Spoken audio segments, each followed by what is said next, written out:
Djali shqiptar që kërkon të marr hak për nënën e tij, një nga historitë që ju më keni dërguar. Kjo është një nga ato historitë që nuk do të dëshiroja ta tregoja, por ja që kanë ndodhur, bile në një kohë këto lloj historish ishin pothuajse të përditshme.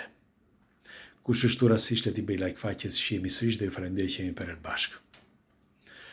Ishte viti 1997. Në Shqipëri kishte trazira të mëdha dhe një vajzë 17 vjeçare ishte vajzë e bukur, e vetme, sepse ishte vajzë e vetme, kishte vetëm nënën e saj, i ati kishte vdekur dhe nuk jetonte. Dhe kjo vajzë bënte aq sa mundej me punët e shtëpisë që të mbijetonte dhe të jepte diçka nënës. Dhe njohu një djalë, e njihnin ai e njihte shumë mirë. Dhe ai i prishi mendjen dhe i tha që do ta çonte në Itali. Do ta sillte në Itali sepse do punonin këtu dhe ai kishte çdo lloj pune këtu që mund t'i gjente për të. Dhe gjën e parë që mund t'i gjente një punë në një restorant, ose i tha në hotel, zgjidh ti, në restorant ose në hotel. Në restorant do lante vetëm pjata, kurse në hotel vetëm do pastronte. Pra me këtë mendim, vajza ju prish mendja dhe u nis drejt Italisë. Por me një kusht, vajza nuk duhet i thoshte gjë nënës saj. Në fakt, ajo kuriku nuk i tha nënës.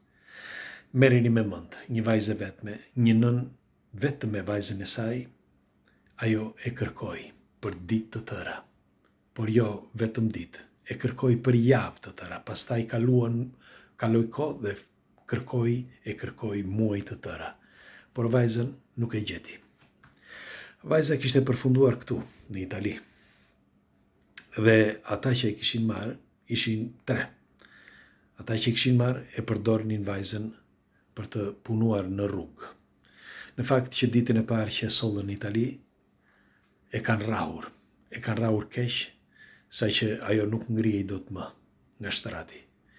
Dhe për disa ditë nuk e quan në asnjë vend, as për ta kuruar, por për disa ditë ndonjë aty, në shtrat.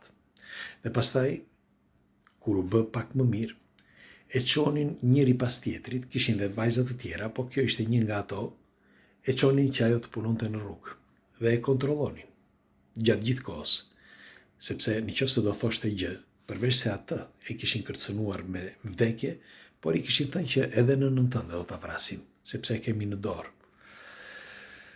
Ndërkohë, vajza kërkonte të fliste me nënën, ata nuk i tregonin nënës së vet se ku ishte vajza. Dhe njëkohësisht vajzës i thoshin mos e ki merak sepse do i themi ne nënës. Dhe vajza dërgonte letra. Po flasim për vitet 1998, 1999. Dërgonte letra, këta i merrnin, shkonin në Shqipëri, por nuk ja jepnin letrat nënës. Në fakt, nëna kujtonte se vajza kishte vdekur. Dhe ajo krejt rastësisht mendoi që ndoshta këta po ma hedhin, sepse unë nuk po flas me nënën, sepse e shmangnin sa herë që ajo kërkonte të fliste me nënën. Dhe ç'bëri? Një ditë i kërkoi një italiani, një klienti, i kërkoi që t'i dërgonte një letër. Shkruajti letrën, ja dha këtij italianit, me shumë kujdes sepse kishte frikë se nëse do të binte në dorë atyre, pra ata që kontrollonin dhe që përdhunonin dhe e vinin në punë, që të bënte një punë rruge, ajo do kishin vrarë, do ishte vdekur. Dhe kështu që me shumë delikatesë i kërkoi këtij italiani që të dërgonte këtë letër. Italiani e plotësoi, i dërgoi letër, por njëkohësisht bëri dhe diçka tjetër, sepse shumë i zgjuar italiani e mori letrën dhe e shkruajti fjalë për fjalë, edhe pse letra ishte 3 faqe, 2 faqe e gjysmë. E shkruajti gërm për gërm me Google Translator dhe e përktheu të gjithë letrën dhe aty zbuloi të vërtetën. Zbuloi se kush ishte ajo vajzë.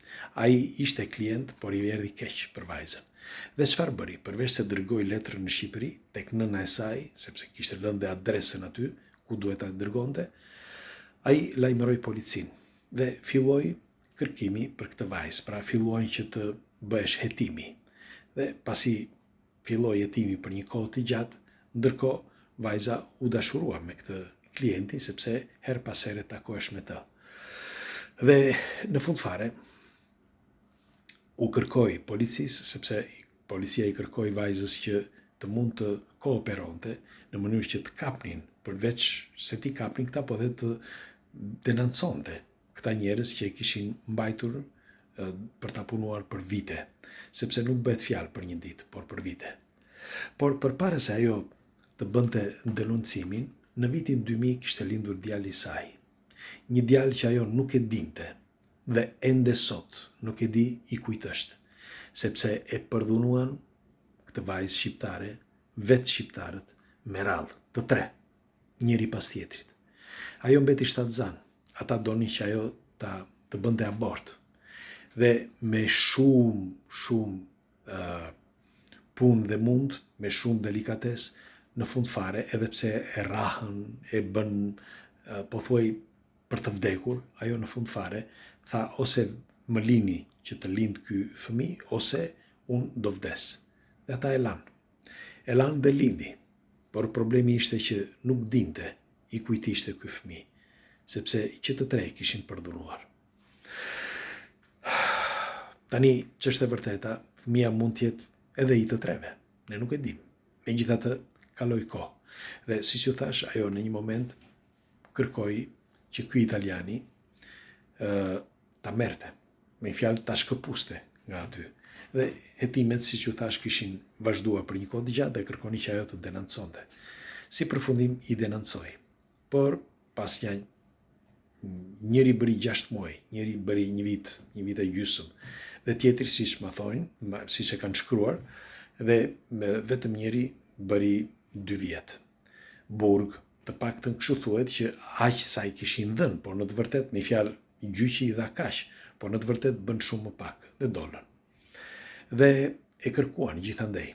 Ç'është e vërteta, për ta sjell në Itali, ata i kishin bërë pasaport falso me një nga Shqipëria, kur e sollën, dhe i kishin rritur dhe vitet, sepse ajo ishte e re, ishte 17 vjeçe. Kështu që i kishin rritur vitet e kishin bërë 22. Dhe në pasaportën e saj mbeti gjithmonë më e madhe. Pra më e madhe 5 vjeçe. Si përfundim, kaloi kohë dhe ajo rrinte në një zonë që ishte e ruajtur, sepse kishte bërë një pasaport tjetër, me emër tjetër, që këta që kontrollonin, që i kishin sjell nga Shqipëria, nuk e dinin. Dhe për më tepër për ta mbajtur rezervë që mos të kishte probleme, që ta ruanin vajzën. Dhe policia në Itali e kishte ndihmuar, e kishte dhënë një pasaport me një emër tjetër. Mirë po, një ditë në një supermarket, që nuk mund ta them se ku, edhe pse më kanë shkruar, ajo pa njërin prej tyre. Tregohet, ajo thotë që ndoshta ai nuk e njohu, ndoshta, por ai u trem kaq shumë sa që bëri ujtë e hollë nga frika. Dhe ishte së bashku me djalin e saj. Dhe aty zbuloi djali i saj se kush ishte në të vërtetë ai dhe se kush ishte historia e nënës së tij. Ajo shpërtheu në lot kur shkua në shtëpi, sepse e shoqëronte djali gjatë psonisjes në këtë supermarket, dhe i djali insistoi që të dinte se kush ishte. Dhe kur më ka shkruar këtë histori, më ka shkruar pikërisht djali i saj. Po, që sot është 25 vjeç, po thuaj. Dhe e kuptoj që më ka shkruar me dhimbje të madhe. Dhe ai me shumë të drejtë thot, unë dua të marr hak, thot, për nënën time. Sepse disa njerëz të qelbur, thot, e sollën nga Shqipëria, e përdhunuan, e shfrytëzuan, nuk i dhan asnjë qindark asaj, po i merrin të gjitha për vete. Dhe përveç kësaj e kanë rrahur kaq keq sa kanë dashur dhe e kanë mbajtur sikur të ishte një skllave. Dhe unë do bëj të njëjtën gjë me fëmijët e tyre, me vajzën e ndonjërit nga këta, nëse kanë vajza, ose me djemt e këtyre. Pra, Unë e kuptoj urrejtjen e këtij djaloshit që nuk dihet se çfarë është, por me këtë urrejtje që ka është padyshim me origjinë nga Shqipëria. Sepse nëna shqiptare dhe ata që e kanë përduruar nënën e tij janë shqiptar, kështu që nuk mund të jetë italian dhe është shqiptar. Dhe doja t'ju thosha, nëse ai na dëgjon dhe shef këtë video, doja t'i thosha që nuk është zgjidhje e duhur, sepse shpesh në momente të tilla të vinë vetvetiu që ti të thuash unë nuk e dua jetën time, por të mbash më të një diçka. Jeta është e jotja. Ajo jetë që kanë bërë ata është e tyre. Dhe ti nëse do shkosh në një vend që është dikush është bërë pis, sepse në këtë rast ata janë njerëz të qelbur dhe e ka vërtetuar jeta, ti do bësh pis njësoj si ata. Pra nuk do zgjidhesh gjë, sepse nuk zgjidh gjë. Ata nëse nuk kanë ndryshuar, ti nuk mund të zgjidhesh dot gjë sot. Vetëm do shkatërrosh jetën tënde, asgjë më tepër. Pra hak merr vetëm nëse ti studion dhe bëhesh dikush në jetë. Këtë, po. Mendimi im, ky është mendimi im, pastaj secili ka mendimin e tyre, do u kërkoj dhe shokëve dhe miqve që janë këtu që na ndjekin se çfarë mendimi kanë. Do t'ju lutesha shumë që t'japin pak kurajo këtij djalit. Të gjithë ju që dëgjoni këtë video do t'ju lutesha që të lini një komentin tuaj, sepse padyshim ky djalë do na lexoj, sepse është gjithmonë këtu me ne, me sa e kuptova. Dhe nuk është zgjidhje. Nuk është zgjidhje sepse nuk zgjidh asgjë. E para njerë që fëmijët e tyre ç'lidhje kanë. Nëse babai ka qenë ignorant ose është vazhdon të jetë ignorant, ç'lidhje kanë fëmijët? Qoftë vajza apo djalë qoftë. Ç'lidhje kanë? Fajin e ka ai. Por atë, ti kur nuk do ta ndryshosh. Ai ka qenë në burg, për shembull, e kanë rrahur të tjerë, apo ndoshta ka bërë dhe marrëzira të tjera. Nuk mund të ndryshohet dot sot, sepse ai njeri sot, për shembull, nëse në ato vite mund të ketë qenë të gjithë këta nga 20 vjeç, 25 vjeç për shembull, sot janë 55-60 vjeç. Si mund të ndryshosh dot sot? Nuk e ndryshon dot.